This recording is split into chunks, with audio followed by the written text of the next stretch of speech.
start to say, all right, now, okay, that electric current going out, these regional areas, you can map them out partially already. At least I have done a small amount of mapping to see where they might lay these areas. And then you can see which crop grow zones are underneath those areas. And then you go, okay, this is going to be pretty much 100% loss. That's going to go down over there. That's a major producer of that crop, like oats, for example, in Russia, in the Volga region. Take it off. I'm not going to say 100% offline, but it's getting toward that northerly latitude anyway. And you got the electrical input there. So that's pretty much a write-off. So you can start doing that and add or subtract different areas across the planet that may be increasing yield because of these changes that we're experiencing. There might be more rain flow there. But a lot of places that we've set, you know, for the plant and harvest dates, they're going out of kilter right now. We're not going to get them back. So we need to adjust to the new.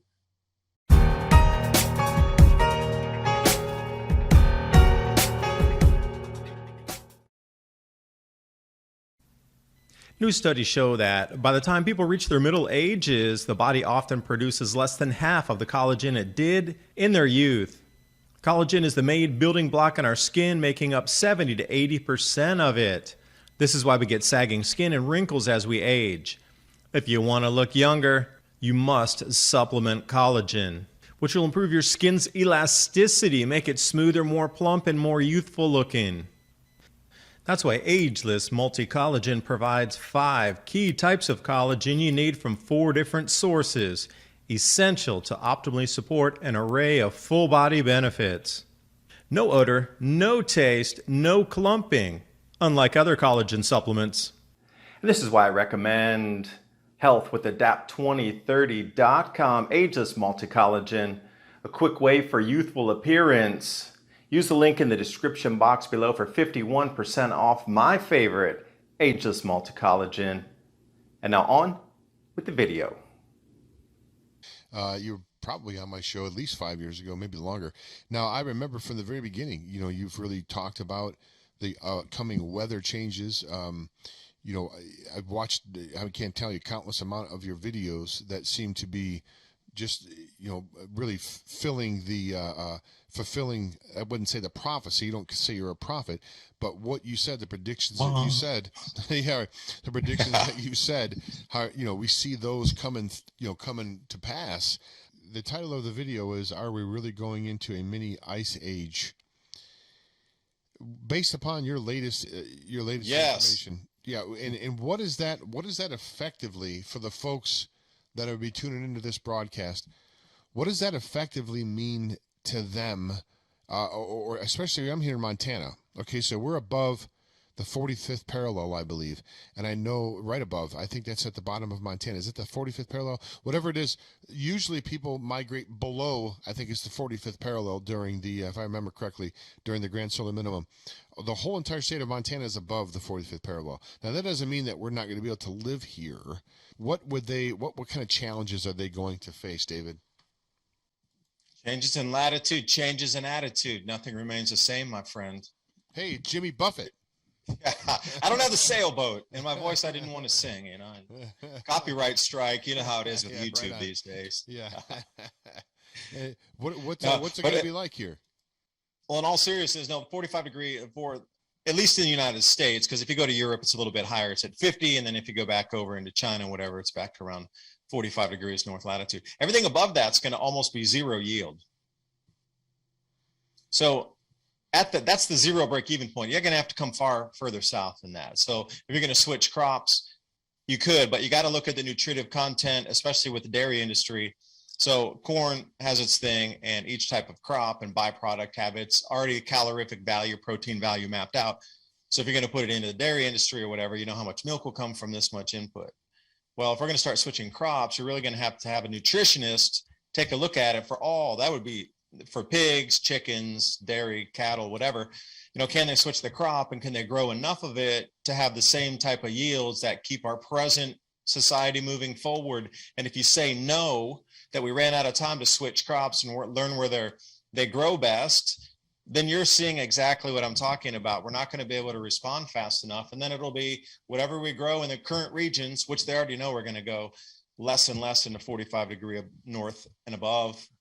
And that would include Australia too. Think about 45 degrees south in the southern hemisphere. You talk about parts of New Zealand, Australia, South Africa, South America, and then some of those random events going up into far southern Brazil. So if you're kind of resonating that, you say, well, they can't switch fast enough, then these grand solar minimums are going to take out some of the yield. So I'll come back in sort of a scientific way to describe it here in a minute or two. So if the sun has been charging our Earth for 400 years, so they should come to equilibrium. And then there's another layer, that's our crust, it's different charge. So atmosphere's different charge than the crust, and then the molten, I wouldn't go to the core, I would just go down into the mantle. That's a different charge as well. So you get these different charge layers that have all pretty much equalized with the sun in the last 200, let's say, I'll be generous and say 200 years, not 400. And the sun's stepping down on a 400-year cycle now. So what's happening is our Earth needs to now equalize the overcharge with what's happening. The sun's stepping down, so our Earth needs to release more energy. Now, currently, it's coming out in the global electric circuit outbound, where you're seeing a lot of ground to sky lightning. So think about if you charge something and make it vibrate faster, like one of the light bulbs that you see in these coffee shops. When you turn up the dial, the higher you turn it, the faster it's glowing and it gets brighter. That just means faster electrons moving through there. Slower electron movement is dimmer light. So the faster the energy is moving through that medium, it's going to glow brighter depending on if there's more electricity going into it, or it's going to dim if there's less electricity. But that would be the same with moving cloud cells and regional weather patterns. So if you have a magnetic field line coming off the Earth that's becoming more highly charged, and it's continuously seems to be one of the main outflows of current, well, you would start to see regional weather patterns around some areas follow that. And if you go, and again, this is just basic science stuff that anybody can learn about with magnetic field lines on the planet, the sun, how it connects to us with those same magnetic field lines, and how everything has a north-south orientation, and how the Earth's magnetic field's shifting.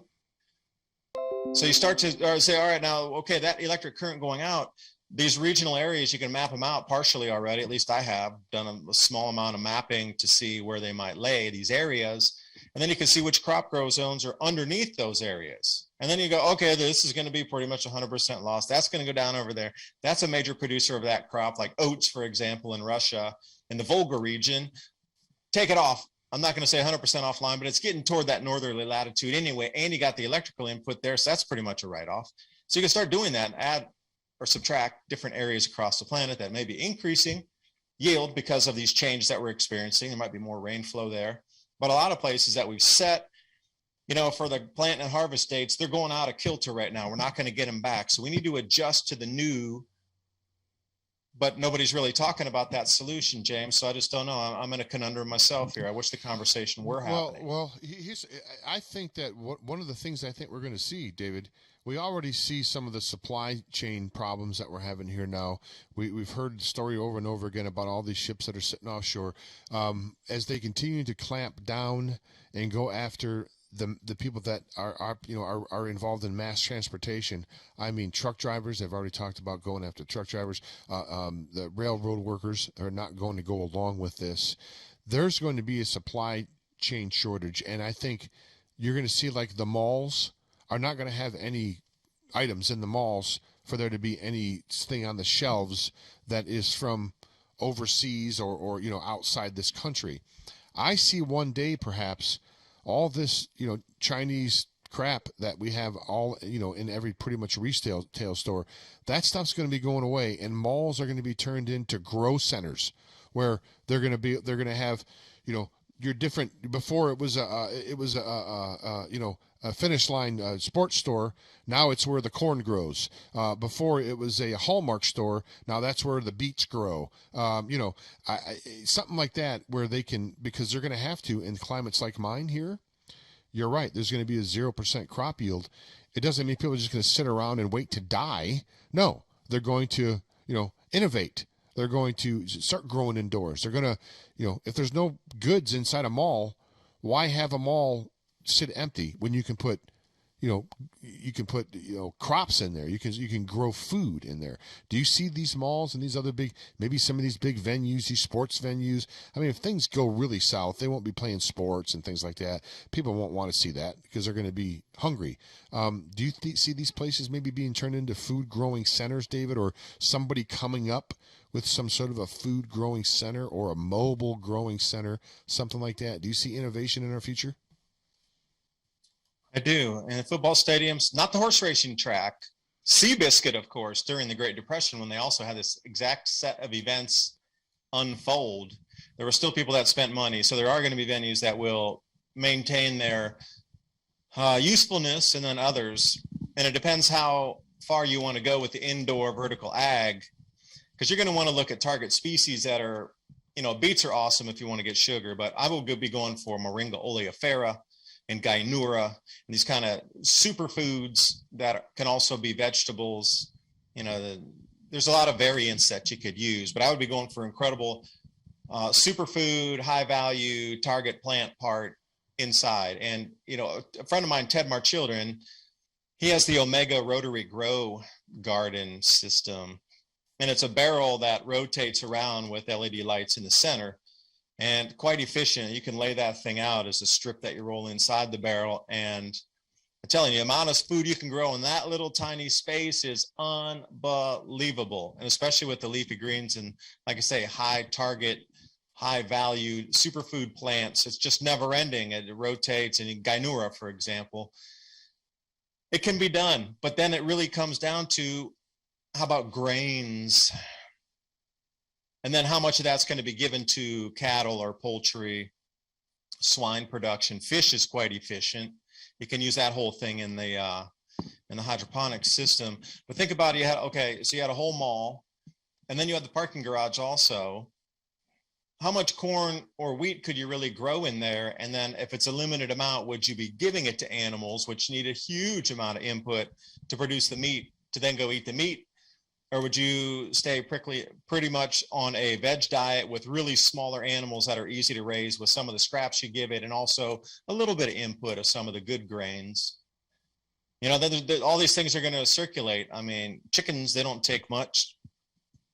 Guinea pigs, there's all kind of blue hens. Blue hens are cool, little small hens.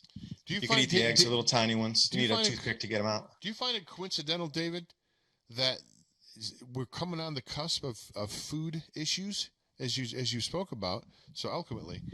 Do you think that's why we're seeing all this vegetable meat and 3D printed meat? And are people that have had, is it just for them? It's just financial, right? They don't really care if people eat meat. They don't care if people die and turn into meat. They just want to make money off it. Is that what do you think about that?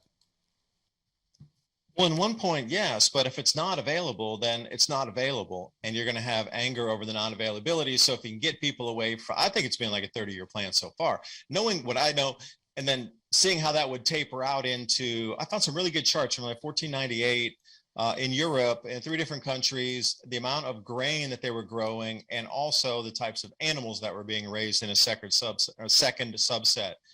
And again, same thing. They went away from cattle. And it was chicken and pig and goat and sheep. So those categories of animals, the smaller ones, took over. And then after the food started to grow again, more reliably, cattle came back on the scene. So you can almost see that repeat in history. Now, has it been, we're going to demonize it because they put out methane, and they eat too much grass, and you need to put too much into them. There's too many antibiotics. There's too much this, there's too much. Like, how many times have you heard a cow demonized in your lifetime? It's almost like they've planned for 30 years to get you away from meat, but there's still a lot of stubborn people out there that want that filet mignon. Not in India. Not in India, you won't hear them. Not in India. India, they love those maybe cows.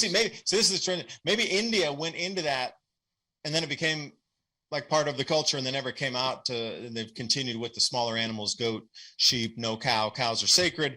Perhaps that was the way to keep the cattle production at a minimum in the country. But, I'm thinking on like a 4,000-year cycle, something like this, built into the religion afterward, versus a chart from 1498, 1496 across Europe, where they changed animal husbandry techniques based on the amount of food input. nothing would surprise me anymore these days, but how would you spend your grain once you grow it into a limited thing like a parking garage or a mall? It's going to get to a point where I don't know if it's going to get this bad, but the potential in that is, David, it gets so bad that no one wants to barter food because they don't want to get rid of, they don't want to leave, they don't, no matter what you're going to offer them. I mean, unless it's, I don't know, like a steer or something that, allows them to be able to remake or something that allows them to be able to replace that. Otherwise, I mean, and I don't think it's going to get that bad in all places. I think a place like, for example, Montana here, we're in the Flathead Valley. It's a really big prepping community, if you will, and there's a lot of, former military here, and a lot of, farmers and ranchers and hunters, and but a place like Seattle, 12,000 people living in tents, on the sidewalk. There's going to be, in certain pockets, David, there's going to be some tremendous challenges. And I don't think, unless we don't come together, and unless we come together, that's one of the things that we have to do. They constantly try to divide us, divide and conquer, divide and conquer, divide and conquer. The way to break that plan is for us to come together. And I believe hunger is one way to bring people together. Unfortunately, it's the rough way, but we're going to have to learn to put our differences aside when it comes down to, we don't know what our next meal is going to be from, David. Aren't there going to be much more complex and difficult questions to face? It's going to could get dicey, to say the least. What say you?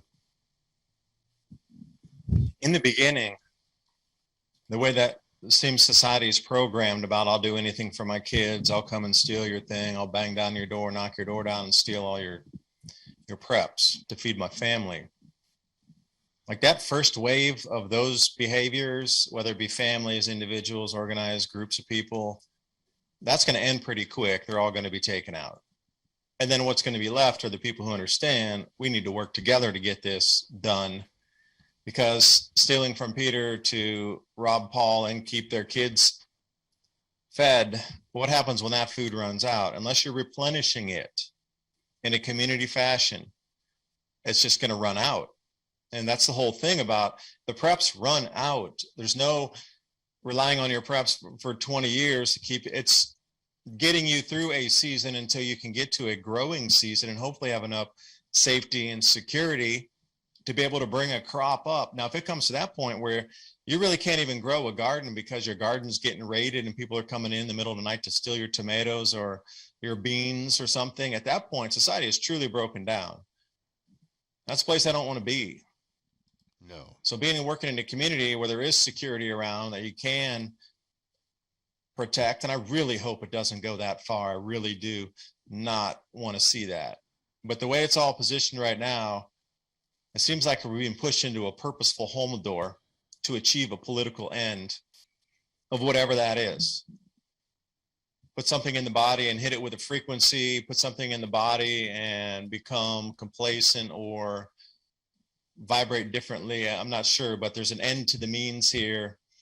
And being the global population it is now, if they really cared about the global population, these same media outlets, players of large business, central banks, the gamut would have been front and center, page one, every day, talking about the solutions for the last 20 years. Because, John Casey, when did he start talking about this? 1997, into the 2000s, early.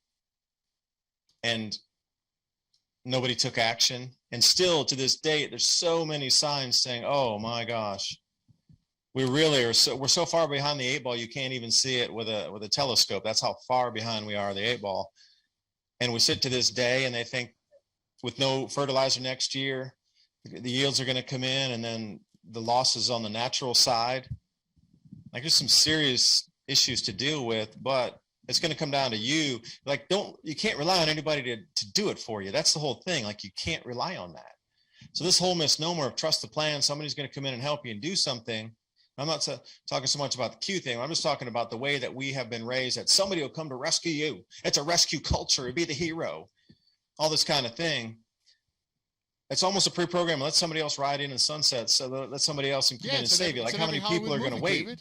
David, it's in every Hollywood movie. That's the ending of every Hollywood movie, is the hero rides in when everything and all hope is lost and it looks like there's no way out but certain death.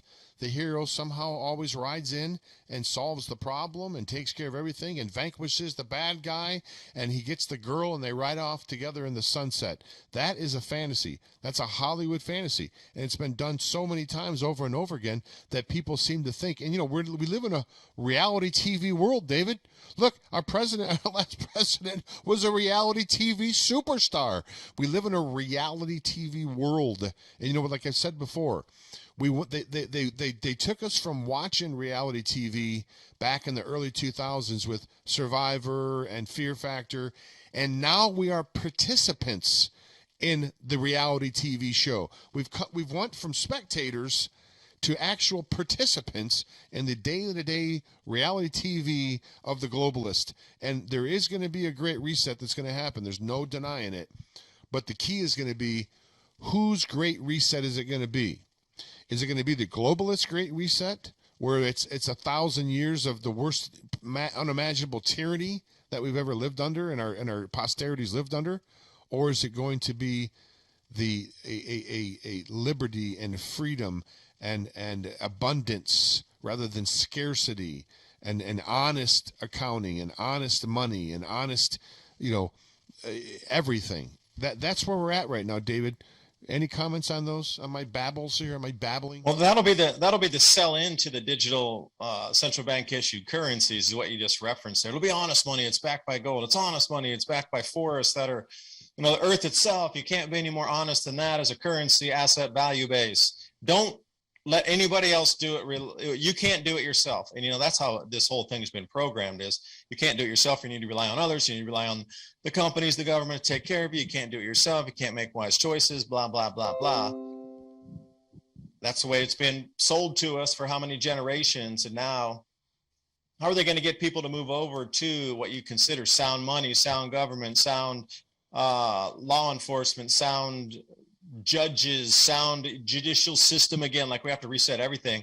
So how are they going to play it into having value? Well, how can we even trust the people who put us in this situation to solve the problem and bring us back into a new system? Like, they're doing it on purpose. Nothing's organic anymore. Everything's an excuse, a narrative, and a distraction for an end. You need to get more self-sufficient right now. That's all I got to say. And if you can perfect those skill sets, then others around you and other communities will get those. Imagine having 5 communities that are really tight and then be able to trade with each other in that kind of regional sense. But the way it's going is, you can't do anything. You can't do it yourself. You got to rely on us. No, you can't do it. Wait for somebody. Wait for somebody. If you wait for somebody to bring you food, you're dead.